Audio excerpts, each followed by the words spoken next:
जय श्री कृष्ण दोस्तों, मैं जयप्रकाश खंडूड़ी आपका होस्ट स्वागत करता हूं एक नए ब्लॉग में। उम्मीद करता हूं आप सब स्वस्थ होंगे, मस्त होंगे और अपने अपने कार्यों में व्यस्त होंगे। दोस्तों, आज का ब्लॉग मेरे पैतृक गांव का है। मेरा पैतृक गांव ग्राम ढरोगी, उत्तराखंड के डिस्ट्रिक्ट टिहरी गढ़वाल में है। गांव इतना सुंदर कि बस देखते ही बनता है। एक और जहाँ गंगा का उद्गम स्थान गंगोत्री दिखता है, तो दूसरी ओर पुरानी टिहरी का झील हमारे सामने दिखती है। दोस्तों, आज मैं आपको एक ऐसी धार्मिक और सांस्कृतिक यात्रा पर लेकर चलूँगा जो आपको एक नया अनुभव देगी। तो चले इस यात्रा पर मेरे साथ। मेरा गांव ढरोगी उत्तराखंड के डिस्ट्रिक्ट टिहरी गढ़वाल में है। गांव बहुत ही सुंदर और रमणीक है। जब हम यहाँ पहुँचे तो गांव में हमारी पहली सुबह ने हमारा स्वागत कुछ इस तरह से किया।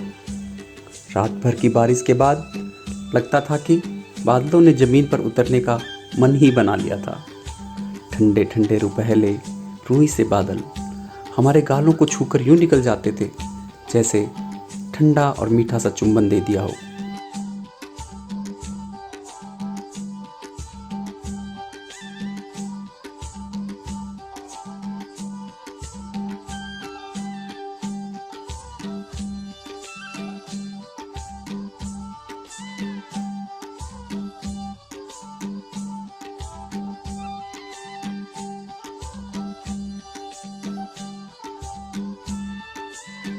दोस्तों, मैं इस ब्लॉग में आपको ढरोगी के एक धार्मिक और सांस्कृतिक प्रथा के बारे में बताऊंगा, जो न जाने कितने ही 100 सालों से चली आ रही है।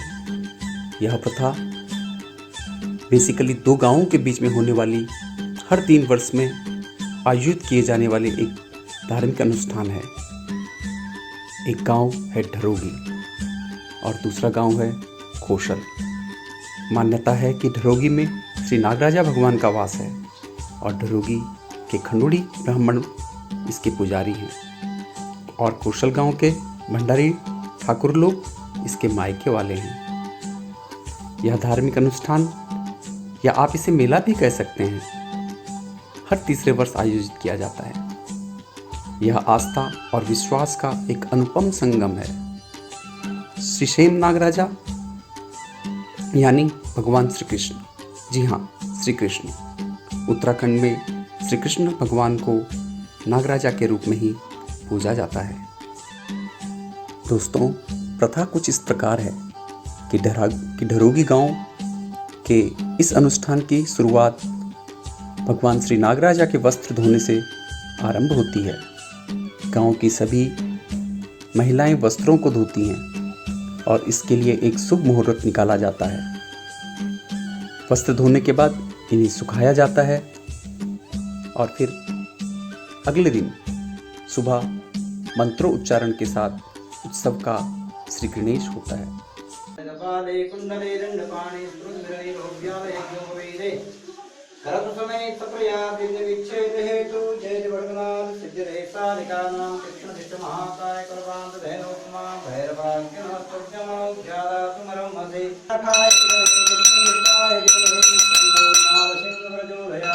एक ओर इष्ट देव नागराजा की पूजा शुरू होती है तो दूसरी ओर उनका भोग खीर प्रसाद तैयार किया जाता है। उत्तराखंड के पारंपरिक वाद्य यंत्रों के अलौकिक वादन के बीच नागराजा जी की कांसे की मूर्ति व छत्र को दूध से और गंगा जल से स्नान कराया जाता है।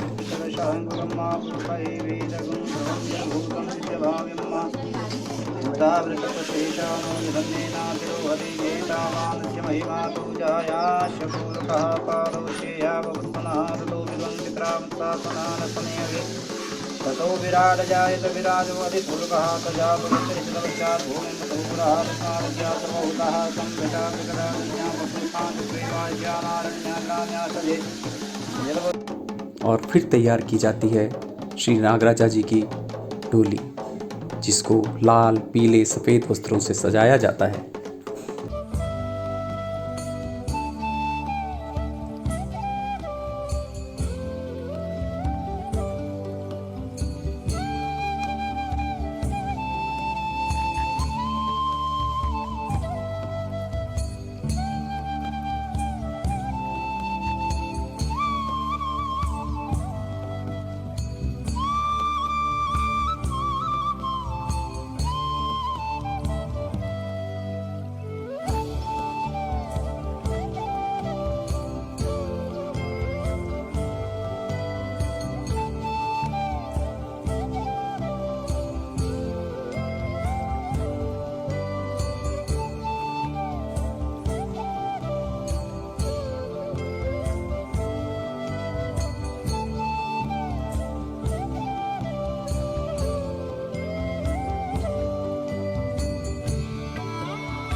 फिर चंवर लगाए जाते हैं, जो मूलतः घोड़े और गाय की पूंछों के बालों से तैयार की जाती है।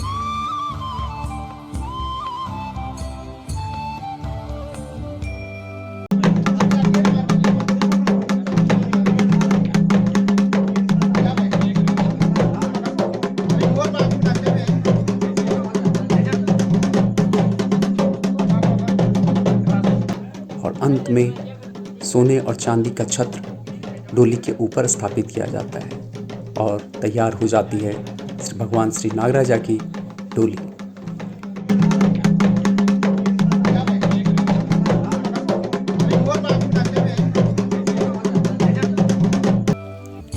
दोस्तों, जहां एक और ध्रुगी गांव में उत्सव की तैयारियां की जाती हैं, भगवान श्री कृष्ण यानी भगवान नागराजा जी की डोली तैयार की जाती है, वहीं दूसरी ओर कौशल गांव के भंडारी लोग भगवान की डोली को लेने के लिए उत्साह और उत्सव की तैयारी करते हैं।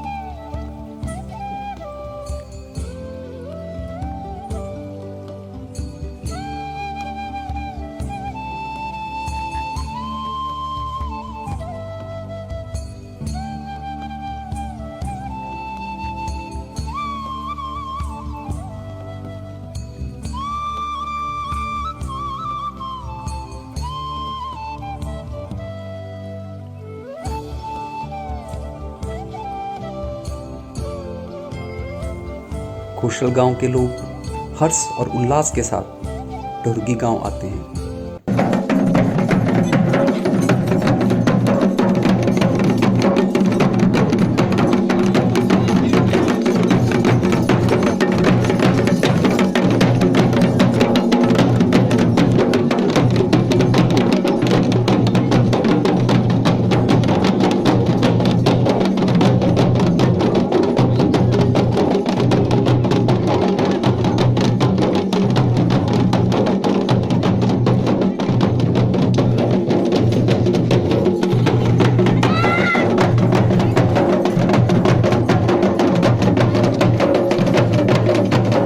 और फिर शुरू होता है एक उत्सव जो पूरे वातावरण को अलौकिक बना देता है।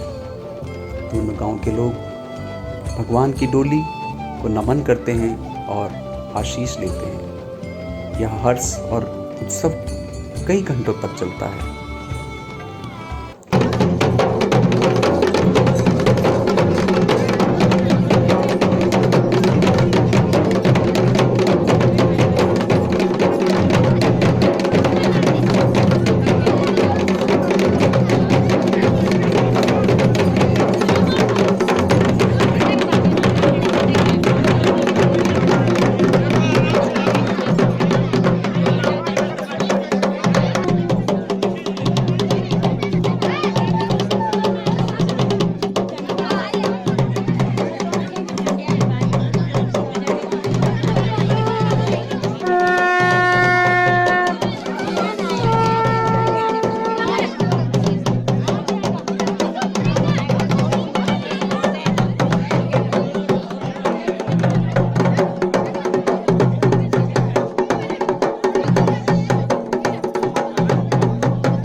इस उत्सव में सम्मिलित होने के लिए दोनों गांव के सभी ग्रामवासी सम्मिलित होते हैं, क्योंकि अब उत्तराखंड से अधिकतर लोगों ने पलायन कर लिया है, तो अब कुछ कम ही लोग नज़र आते हैं।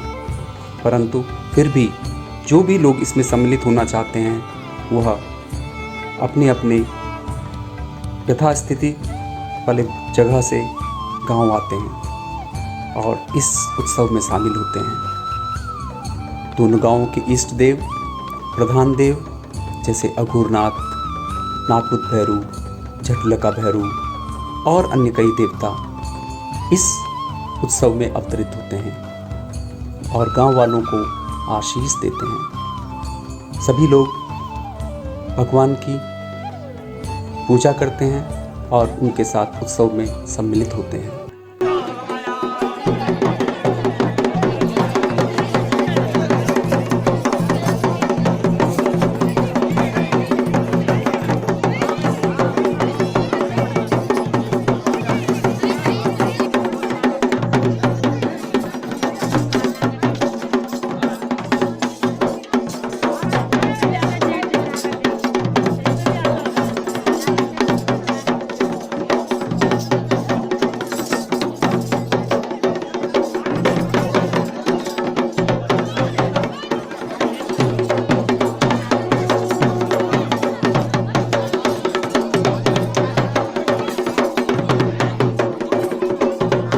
क्योंकि कृष्ण बच्चों के प्रिय देवता हैं, तो बच्चों का तो उत्साह देखते ही बनता है। खूब खेला जाता है, नाचा जाता है और आनंद लिया जाता है।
और फिर समय आता है जब कोसत गांव के लोग अपने आराध्य देव की डोली को अपने कंधों पर लेकर अपने गांव की ओर निकल पड़ते हैं। यह उत्सव अगले 6 से 7 दिन तक चलता है और फिर जब यह उत्सव समाप्त होता है दोस्तों, तो कोसल ग्राम से भगवान श्री नागराजा की डोली वापस धरोगी ग्राम लाई जाती है और विधिवत उनका पूजन किया जाता है और वापस भगवान की मूर्ति को उनके मंदिर में स्थापित किया जाता है और इसके साथ इस उत्सव का समापन होता है। सभी लोग भगवान से प्रार्थना करते हैं कि वह अगले वर्षों तक उन पर कृपा बनाए रखें और फिर से उनको उत्सव में उन्हें सम्मिलित होने का आशीष प्रदान करें। पहले दिन के अनुष्ठान पूर्ण होने पर पूरे गांव में एक भोज का आयोजन किया जाता है जिसमें पूरे गांव वाले सम्मिलित होकर एक साथ लाइन में बैठकर भगवान का प्रसाद ग्रहण करते हैं। यह हमारी संस्कृति को दर्शाता है। मित्रों, अगर कभी आपको भी अवसर मिले तो इस तरह के आयोजनों में जरूर सम्मिलित होइएगा।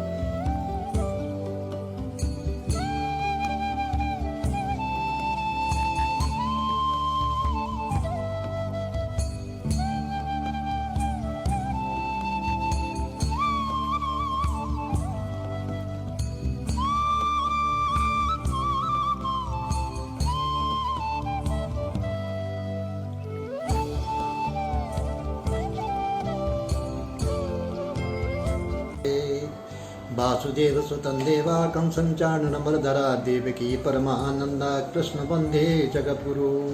श्री वासुदेव श्री कृष्ण भगवान की जय। मैं पंडित गोकुलानंद खंडूड़ी, सुपुत्र स्वर्गीय गोपाल राम जी खंडूड़ी एवं ग्राम ढरोगी। यहाँ वर्षों पुरानी कहानी है कि ये नागराजा की डोली बनाई जाती है। ग्राम कौशल नागराजा का मैत कहा जाता है और ग्राम ढरोगी उसका ससुराल कहा जाता है। तो ग्राम कौशल वाले इस देवता को लेने के लिए गाजा बाजा अपने ढोल दमाओ नरसिंह शंकरनाथ बजाते हुए आते हैं और ग्राम ढरोगी में हम नागराजा की डोली को उसके कपड़े धुलते हैं। पहले एक दिन पहले कपड़े धुलते हैं, सुखाए जाते हैं और सभी ग्रामवासी उस कपड़े धोने में सम्मिलित होते हैं। और जब कपड़े सूख जाते हैं तो नागराजा की डोली को उसके अंदर जो भगवान की मूर्ति है, श्री कृष्ण मूर्ति है इत्यादि मूर्ति है, उस डोली के अंदर जो है रखा जाता है और फिर कपड़ों से उस डोली को सजाया जाता है। वर्षों पुरानी बात है कि जब हम छोटे छोटे थे तो हमारे पूर्वज लोग और कौशल ग्राम के सभी लोग इसको एक सलाह करते थे। तो उस सलाह में जो है पंडित से पंचांग से इसका दिन मुहूर्त निकालते थे और कपड़े धोने का भी मुहूर्त होता था। और उस ज़माने में फिर क्या होता था कि नागराजा के नाम से लोग एक एक दो पाथा गेहूँ इकट्ठा करके और उसको चक्के से नया नया ताज़ा पिसा के लाते थे और ताज़े उस लोगों के लिए उनको रोटी और सब्जी का प्रबंध किया जाता था जो कौशल ग्राम से देवता लेने आते थे। ढरोगी जो है नागराजा के पुजारी हैं और नागराजा उन ढरोगी के पुजारी से ही प्रसन्न हैं। जो भी ढरोगी पुजारी लोग कह देते हैं वो नागराजा प्रसन्न होकर के सबको वरदान आशीर्वाद देता था। देवी देवताओं का मन्नान लगाया जाता है। 4-5 जोड़ी ढोल कौशल से आती है, एक जोड़ी ढरोगी से होती है और 5-6 जोड़ी ढोल डंगाओं से बजती है। खूब देवी देवता नाचते हैं और नाचने के बाद जो है वहाँ पर भेंट चढ़ाई जाती है। कौशल वाले जो आए हैं मैती कहा जाता है उन्हें, उन लोगों को चाय पानी नाश्ता पानी खाना पीना खिलाया जाता है और उसके बाद वो डोली को ले करके और अपने ग्राम कौशल को ले जाते हैं। उनके साथ में पुजारी भी चले जाते हैं। सभी देवी देवता नाचते हैं और उसके बाद जो है नरसिंह भैरव और मुंडरगा भैरव, अघोरनाथ देवता, अवलय देवता, ये कौशल के नाम प्रधान देवता हैं, वो सब नाचते हैं। नागराजा भी नाचता है, उनके साथ में देवी भी नाचती है, दांगुड़ी देवी भी नाचती है। दांगुड़ी का मन्नान बहुत ही प्रेमता से घनिष्ठता से लगता है और यहाँ देखने लायक होता है। रात भर मन्नान लगते हैं, रात भर पूजा होती है। रात को 10, 11, 12 बज जाती उसके बाद नागराजा की आरती करने के बाद विश्राम किया जाता है। दूसरे दिन सवेरे पंडित लोग वहाँ भगवान का भोग लगाते हैं, खीर पकाते हैं। खीर का भोग श्री कृष्ण को लगाते हैं, उसको दूध से नहलाते भोग लगाते हुए उसकी आरती करते हैं। फिर दिन के 2 बजे लोग वहाँ से मन्नान कौशल ग्राम से मन्नान से लगते हुए ढोल नगारे के साथ बाजा बजते हुए और ऊपर चले जाते हैं थौलधार में। थौलधार में जो वहाँ एक मैदान है, उस मैदान में नागराजा के वहाँ डोली को नचाया जाता है, देवी देवताओं को नचाया जाता है और सभी लोग अपने हर्ष और उल्लास के साथ उस देवी देवता के साथ प्रसन्न होकर के वहाँ नाचते खेलते फूलते हैं, सभी हर्ष मनाते हैं। 5-6 दिन तक ये लगातार चलता है। 7वें दिन में भगवती वहाँ भगवती का मंदिर है, उसको बोलते हैं सूर्यरात। तो सूर्य देवी की मंदिर में जो है उस दिन देवता लास्ट दिन चला जाता है, वहाँ पर सूर्य का मन्नान होता है, देवी देवताओं को पूजा जाता है, पूरी प्रसाद चढ़ाया जाता है और गेहूँ और मासा भूज करके दुपारी बनाई जाती है। उस दुपारी को चारों तरफ निकाला जाता है और बाकी सब लोगों को भगवान के नाम से प्रसाद बांटा जाता है। उसके बाद भगवान नागराजा की डोली को गंगा जी में ले जाते हैं, वहाँ उस देवी देवताओं को नहला के सब देख करके फिर वो वापस आते हैं। फिर कौशल ग्राम में उसकी थोड़ी देर मन्नान उन्नान होते हैं, नाच वूच होते हैं, और उसको सांप के बाद फिर ढरोगी में वापस ले आते हैं। फिर ढरोगी में भी इसी प्रकार से उसका जो है नाच कूद खेल तमाशा सब होता है, नाचना देवी देवता सब नाचते हैं, और उसके बाद उसे पूरी प्रसाद चढ़ाने के बाद जो है विसर्जन किया जाता है, और फिर कौशल वाले अपने डोली को वहाँ ढरोगी में छोड़ करके और फिर अपने संबंधियों से वापस कौशल चले जाते हैं। बोल श्री नागराजा की जय। तो दोस्तों, यह थी हमारे ग्राम ढरोगी और ग्राम कौशल के उत्सव की, भगवान नागराजा के उत्सव की छोटी सी कहानी। आपको कैसी लगी ज़रूर बताइएगा कमेंट करके। धन्यवाद। Thank you. Thanks for your time.